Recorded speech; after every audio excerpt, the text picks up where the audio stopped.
kembali lagi di catatan Open Portfolio Saham.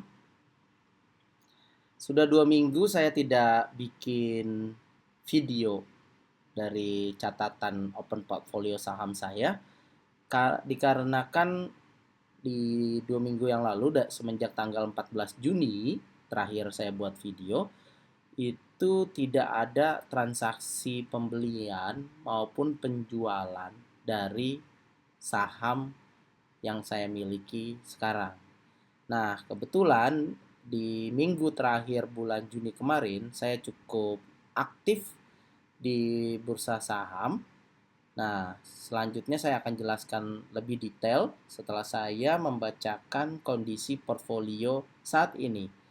Dimulai dari yang pertama, saham BBNI, porsi portfolionya masih tetap di 11,51% pada akhir Juni kemarin, dengan floating profit di 9,2%. Lalu saham BES, porsinya masih tetap di 10,87% dari portfolio saya. Saat ini saham BES ini adalah penyumbang floating loss terbesar dari portfolio saya, itu di minus 28,13%. Nah, di BES ini saya harus bersabar, ekstra bersabar, karena ini saham aset play yang sangat murah. Ya, saya tinggal menunggu kapan jalannya siklus industrial property, kapan mereka bisa unlock nilai asetnya sehingga nanti lebih dihargai di market. Jadi ya, saya akan tetap bertahan, tidak akan menjual ini walaupun saat ini kondisinya di minus 28,13%. Lalu di selanjutnya saham BJTM ini masih tetap porsinya di 10,87%. Saat ini masih floating loss di 21,29%. Tidak saya jual juga karena ini adalah salah satu sumber arus kas yang cukup baik buat saya, karena menghasilkan dividen yang cukup baik juga di atas deposito atau reksadana pasar uang dan reksadana pasar pendapatan tetap. Jadi kecuali ada suatu hal yang saya lihat dari performa per tahun atau kuartalan mereka yang menurun, mungkin saya akan berpikir untuk menjualnya. Tapi untuk saat ini saham dividen play yang menarik, dividennya cukup baik, jadi saya akan bertahan dengan saham BJTM ini. Lalu yang ke 4, saham CK masih di porsi portfolio yang sama di 10,28%. Saat ini floating loss di minus 3,67%. Minggu ini kalau nggak salah tanggal 4 itu 4 Juli itu come date dari dividennya CK. Ya, berapapun labanya CK, seperti yang kita ketahui, mereka pasti akan ngasih dividen Rp100 per lembar. Ya, itu masih saya tunggu juga karena lumayan. Dia punya porsi yang cukup lumayan juga di 10,28% dari portfolio saya. Oke, selanjutnya saham Elsa. Ini porsi portfolionya masih di 9,64%. Saat ini kondisinya di floating profit di 11,28%. Selanjutnya saham POWR, itu porsi portfolio saya ada di 10,53%. Ini masih floating loss di minus 0,5%. Oke, saat ini Power juga memberikan dividen. Kebetulan di tanggal 25 Juni kemarin, pas di minggu-minggu akhir bulan Juni, itu yang dividen yang saya terima sendiri berjumlah 6,842.642 rupiah. Cukup lumayan karena mereka membagikan dividen per lembarnya di 43,9 rupiah per saham. Oke.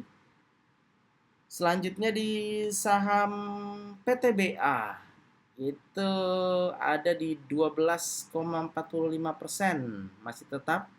Ini masih loss di floating loss di minus 20,06%. Ini adalah salah satu bisa saya bilang sih sumber kas saya juga, karena mereka selalu memberikan dividen besar, makanya saya tidak, istilahnya tidak membuang atau menjual saham PTBA ini ya, karena dividennya cukup lumayan saya terima tiap tahunnya kayak gitu. Selanjutnya di saham PTSN. Saham PTSN ini sendiri porsi portfolionya ada di 11,63%. Masih floating loss di minus 8,13%. Nah, selanjutnya ada di saham Sido yang sebelumnya porsi portfolionya di 10,12%, saya jual setengahnya pas di tanggal 28 Juni. Kalau nggak salah mereka hit di harga Rp775. Di situ saya ada take profit di 15,89% ya, walaupun akhirnya di 28 Juni itu turun ke 770, jadi floating profitnya sekarang di 15,09%. Kenapa saya jual sebagian dari saham Sido? Karena saya menilai sih, menurut saya saham Sido itu udah cukup mahal, walaupun memang saham Sido ini saham yang bagus, saya akui punya moat yang lebar, terus ini saham kasnya kuat, produknya ternama, jadi seharusnya sih saya bisa tahan. Cuma saya menemukan satu peluang yang punya peluang saham yang lain yang punya upside yang lebih besar dari Sido nantinya, potensi upside yang lebih besar dari Sido nantinya, yaitu saham SMRA. Nah, SMRA ini ya dari 14 Juninya itu masih 0%. Saya sempat ambil kemarin di tanggal 28 Juni pas di come date-nya mereka. Nah, saat ini jadi porsi yang dari Sido saya jual sebagian, langsung saya beli semuanya hasil tersebut untuk kepemilikan saham SMRA atau Summarecon Agung. Saham ini bergerak di bidang properti, punya nilai aset, jadi bisa dibilang saham aset play juga. Nilai asetnya lebih dari market cap-nya mereka saat ini. Jadi dengan harga yang cukup murah juga. Nah, saya sih berharap kalau misalnya market sudah unlock nilai asetnya, ini bisa ngasilin upside yang lebih gede dari upside yang saya harapkan dari Sido. Makanya itu saya berharap ada capital gain tinggi di SMRA daripada saya mempertahankan Sido kayak gitu. Mungkin kalau misalnya Sido ada kenaikan lagi dari kemarin di angka 775 mungkin ke angka 785 atau 790, saya akan jual lagi keseluruhannya lalu masukkan lagi ke saham SMRA untuk saya bisa mendapat potensi capital gain yang lebih besarnya nantinya.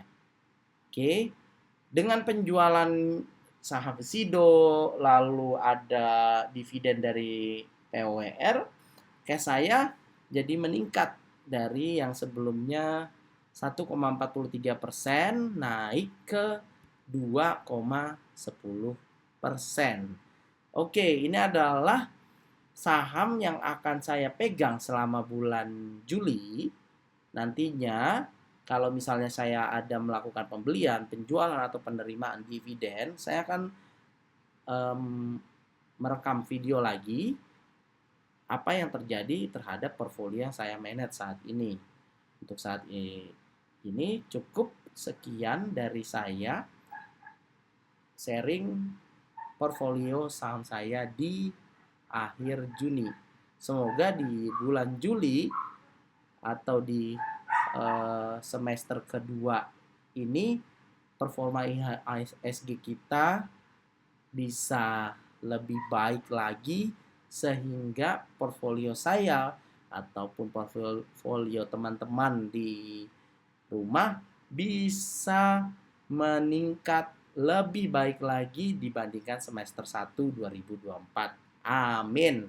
Baik, terima kasih. Sampai ketemu lagi di video selanjutnya.